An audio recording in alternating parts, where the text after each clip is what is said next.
Hi friends, new craft ಚಾನಲ್ಗೆ ಸ್ವಾಗತ.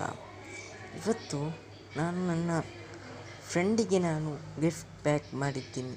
ಅದು ಯಾವ ಗಿಫ್ಟ್ ಅಂತ ನೋಡಿ ಹೇಗೆ ಉಂಟಂತ ಹೇಳಿ ನನಗೆ ಕಮೆಂಟ್ ಮಾಡಿ.